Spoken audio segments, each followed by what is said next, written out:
Good day everyone, I am Pañares Genevieve Nicole A., the first reporter from Group 6. Now we're covering Chapter 8 of the National Building Code of the Philippines, and I will be focusing on the first three sections, which is the Section 801, 802, and 803. In this lesson, we aim to understand the practical use of these sections in construction and urban planning.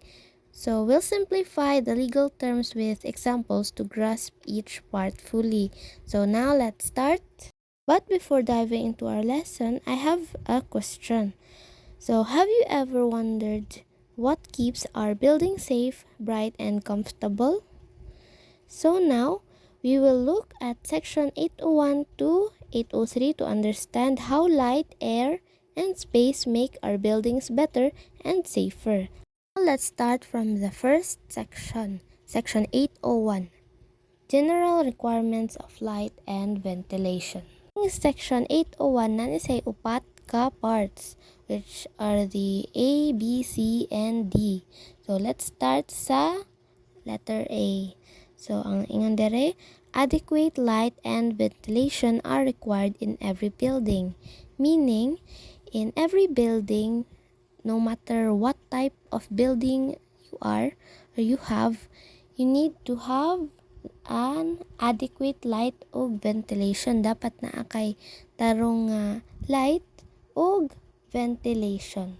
Lights pa kay pwede natural light or artificial light. Kung natural light kay kanang hayag gikan sa sun. Nya kung mo yung tag artificial light, mo na siya ang mga light bulbs, mga suga nga hinimo sa tao. So dapat na ataan na para murag ma-functionable ang atong home. Kay how can we kanang access our home kung wala tay light? Minimal ra or limited. So pwede madaot atong mata or dili ta makatarong og kita sa atong balay, especially sa kaning mga buildings like schools, mga companies. They need to have kanang proper nga lightings para makita sila tarong sa ilang gibuhat, and also nga ventilation para makaginhawa sila tarong na proper air circulation. Nya kanisang mga bintana dapat tanan nga mga sides kay needs to have windows. Kay kaning windows para makasud ang hangin ug apil na sad ang light dire or ang natural light gikan sa sun. Imagine walay windows, walay lighting nga tarong inyong balay or ang usa ka structure. Magamit ba na nato? Pero in other cases like kanang mga balay sa mga dato or sa kanang mga dagko na gid nga mga mansion, gamay ra na sila og mga bintana. Pero naana sila proper lighting ug ventilation kay naman na sila mga tarong nga suga niya dayon aircon ang sulod. So still, na sila proper lighting and ventilation. So pwede ra na. Okay, naka-understand ra? So nga hinata sa B. Buildings must face a street, public alley, or approved private street. So ang pasabot ani, buildings should have access to a public or approved private thoroughfare.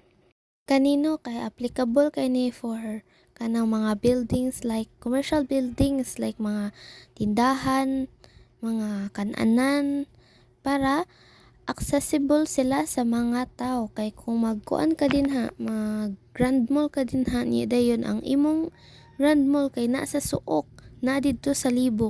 O kanang mga building kay kinahanglan gyud na siya nga naa siya access sa public or kanang mga approved nga private nga mga agianan, no? Kay para masiguro ang accessibility niya. Sa paka-example ani kay kanang mga kuan balay, dapat ang atong entrance door kay nag-face na siya sa street, na siya sa kanang road baron kung natay karsada atong balay, dapat ang atong kanang entrance door kay nag-face dito para accessible, dili kay naay Shopee niya mo lipot pa siya sluyo. Now let's proceed na sa letter C. So alterations must not reduce room size or window area below code standards. Change a building mag-repair ka or mag-renovate, you can't make rooms too small or reduce window size too much. Dili na siya mahimong standard according sa code sa National For Building example, Code. Dili ka pwede maka-split og usa ka room niya dayon imong gibahin sa kanang kaduha para daghan mo na. Dayon mahimo na lang siyang mga tiny rooms nga dili na siya mo meet sa minimum size requirement. Rin na ta sa last part sa Section 801. D. Enlargements must not decrease required court or yard dimensions. When you add to a building, you can shrink the required open spaces like courtyards or yards. This ensures nga enough open space for light, air, and fire safety. You can't build an extension that reduces your yard size below what's required. For example, you want to build a swimming pool. So, dapat i-make sure nimo nga dili siya makaviolate sa setback lines and reduce your yard size too much. Now, naanata sa Section 802, which is the measurement of site occupancy. Naa siya two parts, which is kaning A ug B. So, A, measurement at ground level excluding courts, yards, and light wells. We measure the building's footprint at ground level, but we don't include open spaces like courtyards and yards.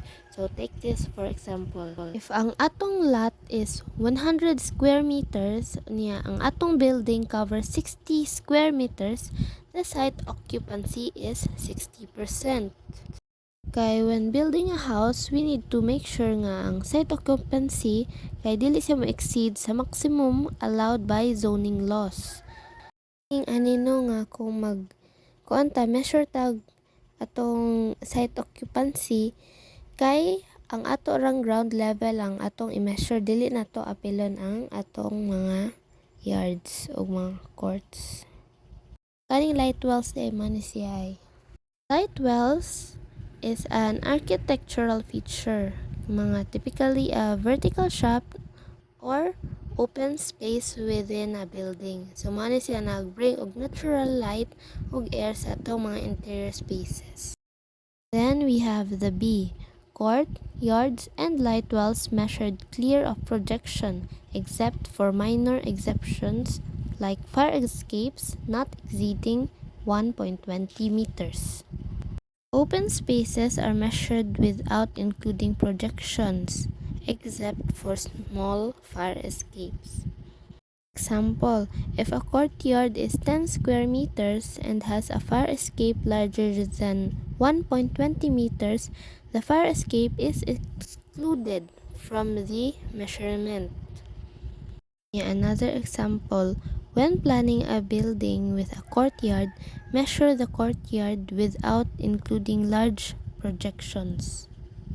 Kaning part no, this provision explains how to measure open spaces such as courtyards and light wells within a property.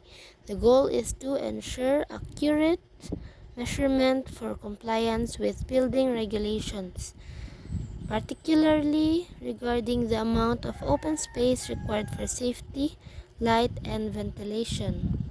This rule prevents overestimating open space by including protrusions that are minimal in size. It ensures that the actual usable open space remains within the limits set by the code, which is crucial for maintaining proper light, air circulation, and safety standards. Kanang mga fire escape parehaani nga mga gamay ra, dili na siya apel sa measurement.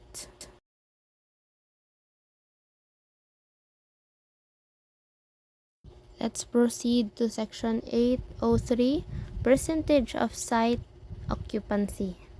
Governed by use, construction type, building height, site area, nature, and location, subject to zoning and regulations by the Secretary. Section 803 focuses on regulating how much of a lot can be covered by a building. This is crucial for urban planning and ensuring balanced development. It aims to control density, provide adequate open spaces, and maintain environmental quality. When we talk about the use of the building, different types of buildings like residential, commercial, industrial, na sila different occupancy requirements. For example, ang residential building might have a higher allowable site occupancy than industrial one. Kung sa type of construction, the materials and methods used in construction kay maka-influence na siya sa allowable occupancy. Fire-resistant construction kay maka-allow na siya for higher occupancy rates due to increased safety. Then, sa building height, kung mas tall imong building, mas taas, it may be restricted to a lower site occupancy percentage to ensure adequate light and ventilation for surrounding areas. And here sa Section 803, nag-state sad siya nga that these factors kay subject ni siya to zoning and regulations by the Secretary. This means nga sa zoning ordinances, kay local zoning laws specify the permitted uses and development standards for specific areas. These ordinances dictate the maximum site occupancy percentage allowed in particular zone. Si Secretary sa DPWH or Department of Public Works and Highways kay na si authority para mo issue og additional regulations and guidelines related to site occupancy. Understanding Section 803 no kay vital gyud siya for architects, mga developers ug mga urban planners. Kay maka-ensure ni siya ni comply ba or nay kanang ni compliance ba siya, ensuring that a building project complies with the allowable site occupancy percentage. Example, let's say nga nagplano ka o mag-build ka og residential building on a 500 square meter lot dito sa syudad. Ang local zoning ordinance dito kay nag-specify nga ang maximum site occupancy para sa mga residential buildings ditong area is 60%. So this means nga the building's footprints can cover a maximum of 300 square meters. By 500 square meters times 60%. So, the remaining 200 square meters must be allocated to open spaces like mga yards, katong gardens, mga parking areas nga na-discuss na to last no, katong mga excluded ug mga sa site. That's all for my topic, matang section 801, 802, 803. So, thank you and goodbye.